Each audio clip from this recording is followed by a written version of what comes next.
জনাব তারেক রহমান সাহেব, উনি লন্ডন থেকে ঘোষণা দিয়েছিলেন অসহযোগ আন্দোলন। সেই অবরোধ কিন্তু সফল হয়নি। বিগত 17 বছর ধরে ফেসিবাদের কাছে পরাজয় বরণ করা বিরোধী দল আরও বেশি দিন দিন তার রাজনৈতিক পতন হচ্ছে। এনসিপি হচ্ছে জুলাই বিপ্লবের স্ফুলিঙ্গ থেকে গড়ে ওঠা একটি সংগঠন, যারা মূলত ছিলেন বিপ্লবী, যারা ছিলেন আন্দোলনে অকুতোভয়, তাদের মধ্য দিয়ে একটি রাজনৈতিক দল গড়ে ওঠে। প্রথমত আপনাকে একটু বলে রাখি, আমরা কিন্তু কোনো রাজনৈতিক দল গঠন করার আমাদের কোনো অভিপ্রায় ছিল না। আমরা চিন্তা করলাম, আমরা বিপ্লব করে দিয়েছি, ফেসিস্ট তাড়িয়ে দিয়েছি, বাংলাদেশের সিনিয়র সকল পলিটিশিয়ানদেরকে আমরা কারামুক্ত করেছি, দেশকে আমরা অবমুক্ত করেছি, সব মিলে আমাদের মোটামুটি দায়িত্ব শেষ। এখন দেশ পুনর্গঠন হবে, যাদের দায়িত্ব তারা পালন করবে। কিন্তু বিপ্লব পরবর্তীতে আমরা দেখলাম যে বিদ্যমান পুরাতন পলিটিক্যাল পার্টিগুলো তাদের দায়িত্ব পালনে ব্যর্থ হয়েছেন, এবং শুধু ব্যর্থই না, দলীয় স্বার্থকে এত বেশি প্রাধান্য দিচ্ছেন যে একটা বিশাল জনগোষ্ঠীর স্বার্থ সেখানে খুবই ক্ষীণ হয়ে যাচ্ছে।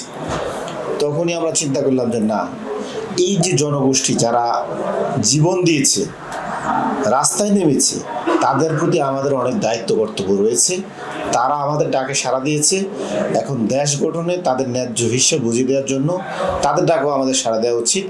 তখন আমরা অনেক পরে গিয়ে চিন্তা করলাম যে আমাদের হয়তো একটি রাজনৈতিক দল গঠন করা উচিত। প্রাথমিকভাবে কিন্তু আমরা রাজনৈতিক দল গঠন করার চিন্তা করি নাই। আমরা মনে করলাম যে বিদ্যমান পলিটিক্যাল পার্টিগুলো তারা রাজনীতি করবে, আমরা তরুণ, আমরা বয়সে এখনো সবেমাত্র পড়াশোনা শেষ করেছি, আমরা আমাদের কর্মজায়গায় বা প্রফেশনাল কোনো কাজে জড়িয়ে যাব। কিন্তু দেখলাম যে না, জনগণ আশাভঙ্গ হচ্ছে, বিপ্লবীরা হতাশ হচ্ছে, বিপ্লবীর স্পিরিট এবং বিপ্লবের লক্ষ্য উদ্দেশ্য সব কিছু থেকে দূরে সরে যাচ্ছে রাষ্ট্র, পলিটিক্যাল পার্টিগুলোর চাপে পড়ে ইন্টারিম গভর্নমেন্ট খুব কাজ করতে পারছে না। তখন আমরা চিন্তা করলাম যে আমরা নতুন রাজনীতি দল গঠন করব। সেইভাবেই আমাদের এই রাজনৈতিক পথ চলা। আমরা নতুন রাজনৈতিক দল গঠন করব। আমরা তখন বললাম যে পুরাতন যে রাজনৈতিক বন্দোবস্ত সেটা আমরা ভেঙে ফেলবো। এখন পুরাতন রাজনৈতিক বন্দোবস্তটা কি, কেন ভেঙে ফেলবো, এটা নিয়ে আপনার প্রশ্ন থাকতে পারে।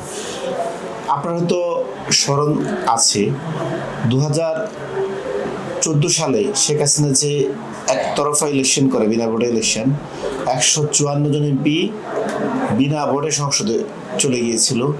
সেই ইলেকশন ঠেকানোর জন্য বিএনপি জামাত সহ 20 দলীয় জোট কর্মসূচি দিয়েছে অনির্দিষ্টকাল অবরোধ।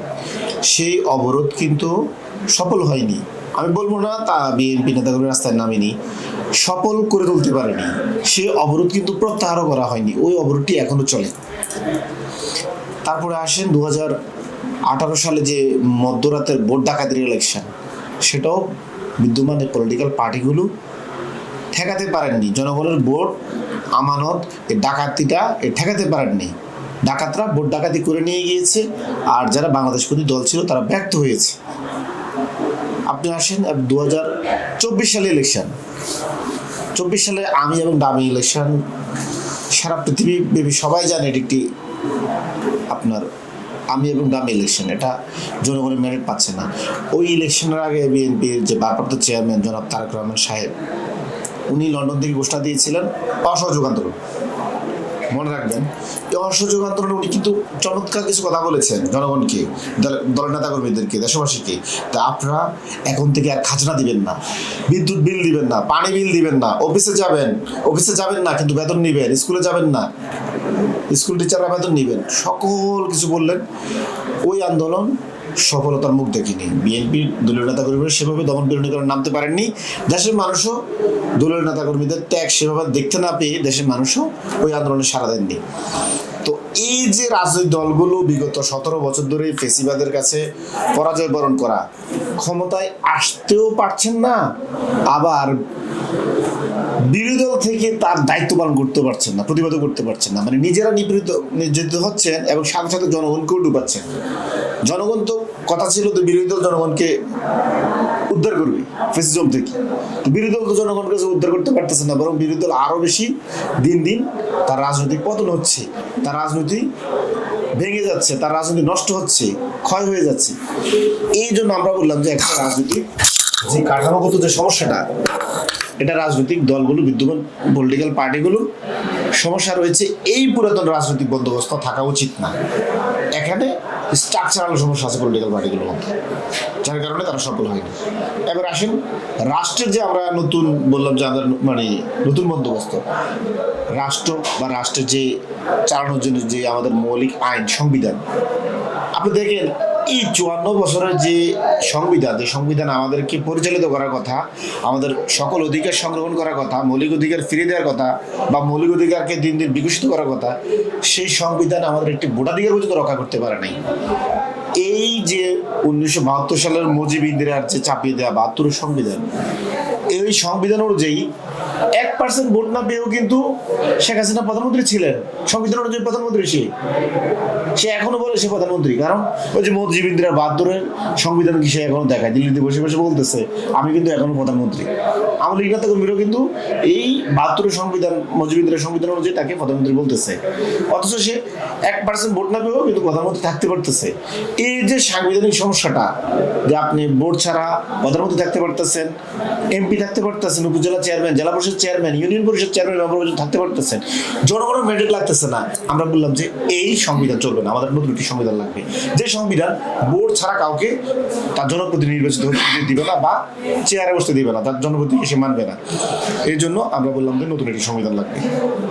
তো আমরা জাতীয় ঐক্যমত্য কমিশন থেকে শুরু করে রাষ্ট্রের সব জায়গায় কিন্তু দেখবেন বিএনপি 5 আগস্টের পরে 8 আগস্ট নয়াপল্টনে একটি কিন্তু সমাবেশ করে, এই হাসিনা পালিয়ে যাওয়ার পরে। এই নয়াপল্টনের সমাবেশে বিএনপি দাবি করেছিল যে 3 মাসের মধ্যে জাতীয় সংসদ ইলেকশন। তখন একমাত্র আমরা যারা বিপ্লবীরা, ছাত্ররা, তখন তো আমরা দল করি না, আমরা বলেছি না, শুধুমাত্র ক্ষমতা হস্তান্তরের জন্য 2000 ছাত্র জনতা জীবন দেয় না, দেশের মানুষ জীবন দেয় না। এখানে রাজনীতির এবং সংবিধানের বা রাষ্ট্রের মৌলিক কাঠামোর পরিবর্তন দরকার। আপনি দেখেন যদি এই যে এখন ঐক্যমত্য কমিশন দেখেন, আপার হাউস দেখেন, তারপরে হচ্ছে পিআর দেখেন, এই জিনিসগুলো তো আমরাই নিয়ে আসছি। এই যে সংস্কারগুলো আমরা যদি ওই সময় না বলতাম তাহলে তো কেউ না করতো না ইলেকশনের।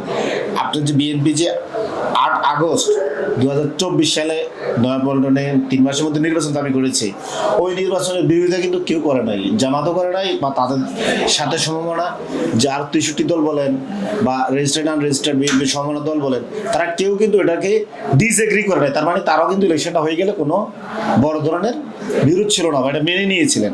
শুধু আমরা বিপ্লবীরা বললাম যে না, রাষ্ট্রের একটি বড় ধরনের আমূল পরিবর্তন দরকার, রাজনৈতিক সংস্কার দরকার। সেখান থেকে আমরা এসেছি। আপনি দেখেন এই যে আজকে জাতীয় নাগরিক পার্টি সারা দেশে নমিনেশন ফর্ম উন্মুক্ত করে দিয়েছে। আমরা স্বল্প আয়ের এবং আহত নিম্ন আয়ের মানুষদের জন্য, কুলি মজুরের জন্য আমরা এটা একদম মিনিমাল করে দিয়েছি, নামে মাত্র 2000 টাকা। এরপরে যদি কেউ বলে আমার আরো টাকা নেই, আমরা তাকেও চিন্তা করবো, কনসিডার করবো, আপনি আমাদের এখান থেকে নমিনেশন নেন। আমরা সারা দেশের জনগণের জন্য 10,000 টাকা ফর্ম মূল্য নির্ধারণ করেছি, এবং শুধু এটা দলে নেতা কর্মীদের মধ্যে আমরা সীমাবদ্ধ রাখি নাই। বলেছি যে কোনো জনগোষ্ঠীর লোক, পাহাড়ি, ক্ষুদ্র নৃগোষ্ঠী, আপনার জেলে সম্প্রদায়, বেদে সম্প্রদায়, আপনার হরিজন সম্প্রদায়, তফসিলি সম্প্রদায়, উচ্চবিত্ত, নিম্নবিত্ত, কোনো ক্লাসের জন্য আমরা কোনো ব্যারিয়ার রাখি নাই। সবার জন্য আমরা মনোনয়নপত্র কেনাটা উন্মুক্ত করে দিয়েছি, যে আপনি আসেন, আমাদের এই জায়গায় প্রার্থী হন, আমাদের দল আপনাকে করতে হবে না। আপনি যদি সমাজের যোগ্য হন, গ্রহণযোগ্য হন, ওই সমাজের মানুষকে আপনি যদি কিছু দিতে চান, সমাজের মানুষ যদি ভিতর থেকে অনুভব করে আপনাকে খুব প্রয়োজন, আমরা আপনার দল করা লাগবে না, আমরা আপনাকে মনোনয়ন দিব। এই নজির বাংলাদেশে এই প্রথম জাতীয় নাগরিক পার্টি স্থাপন করে। এই নজির আগে বাংলাদেশে ছিল না।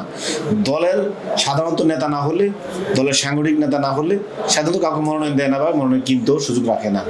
তো এই জন্য আমরা বললাম যে আমরা এই জিনিসটি দিন দিন চেষ্টা করছি নতুন রাজনীতি দেওয়ার জন্য।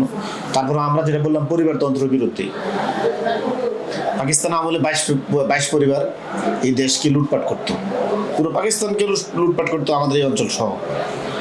তারপরে 1971 সালে পরে যে মুক্তিযুদ্ধ হলো, মুক্তিযুদ্ধের পরে মুজিব পরিবারে বাংলাদেশকে লুটপাট করছে। শেখ মুজিবের পরিবার, শেখ মুজিবের আত্মীয় স্বজন সবাই মিলে লুটপাট করছে, আওয়ামী লীগ নেতারা লুটপাট করছে। তারপরে এখন বাংলাদেশের যে একটি দেখা যাচ্ছে যে আরেকটি বিএনপি একটি পরিবারতান্ত্রিক দলে পরিণত হচ্ছে। ওই দল থেকেও পরিবারের স্বার্থ রক্ষা করা হচ্ছে এখন বিএনপি নেতাদের বড় কাজ হয়ে যাচ্ছে। তো আমরা বললাম যে না, এটা এটা এরকম হওয়া উচিত না। আমরা ওইটা অনেক আগে পার করে এসেছি, এইসব সামন্তবাদ, রাজতন্ত্র, তারপরে যদি বলেন স্বৈরতন্ত্র, সব কিছু তো আমরা শেষ করে এসেছি। আমরা আরও একটু বিকশিত হতে চাই। আমরা বাংলাদেশের পরিবারতান্ত্রিক রাজনীতি দেখতে চাই না। আমরা চাই যোগ্যতার ভিত্তিতে বাংলাদেশের জনগণ লিড দিবে।